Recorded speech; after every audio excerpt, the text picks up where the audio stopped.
विशा न्यूज 24/7 में आप सभी को सुस्वागत है। जी हाँ, जो बाइडेन प्रशासन इसराइल को $320 मिलियन के सटीक बम देने की योजना बना रहा है।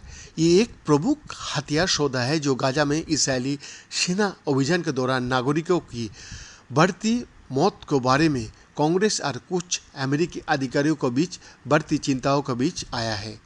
द वॉल स्ट्रीट जर्नल के अनुसार प्रशासन ने spice family gliding boom assembly की नियोजित ट्रांसफर के बारे में कांग्रेस का नेताओं को 31 अक्टूबर को औपचारिक अधिसूचना भेजी, जो युद्धक विमानों द्वारा दागे जाने वाले एक प्रकार का सटीक निर्देशित हथियार है। पत्राचार में कहा गया है कि समझौते के तहत हथियार निर्माता राफेल यूएसए बोमों को इजरायली रक्षा मंत्रालय द्वारा उपयोग के लिए अपनी इजरायली मूल company Rafael advance defence system को ट्रांसफर करेगा। योजना में हथियारों के उपयोग से संबंधित समर्थन, संयोजन, परीक्षण और अन्य तकनीकी का प्रावधान भी शामिल है। ये उन्हीं हथियारों को $402 मिलियन की ट्रांसफर की योजना है जिसके लिए प्रशासन ने पहली बार 2020 में कांग्रेस की मंजूरी मांगी थी।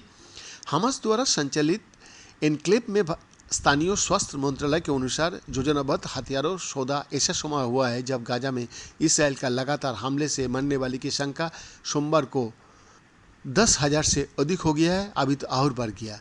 फिलिस्तीनी प्राधिकरण से संबद्ध स्वास्थ्य मंत्रालय के अनुसार युद्ध नागरिकों को और लड़ाकों के बीच अंतर नहीं करता है, लेकिन गाजा में मारे गए लोगों में से 2/3 से अधिक महिलाएं, बच्चे और बुजुर्ग हैं।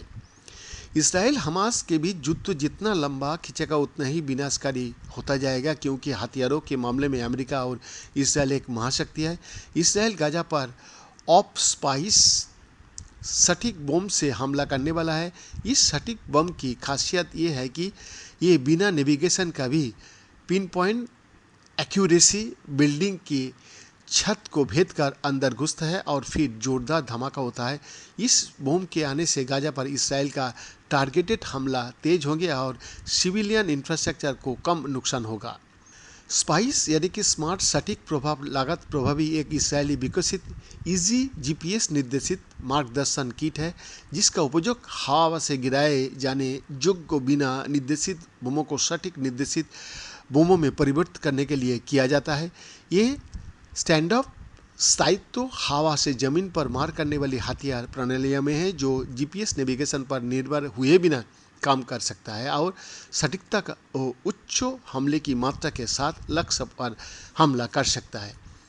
निर्देशित बोमों को स्पाइस परिवार एक इसराइली company Rafael advance defence system का एक उत्पाद है और इसने 2003 में इसराइली वायुसेना F-16 स्क्वाड्रन में प्रारंभिक परिचालन क्षमता हासिल की थी।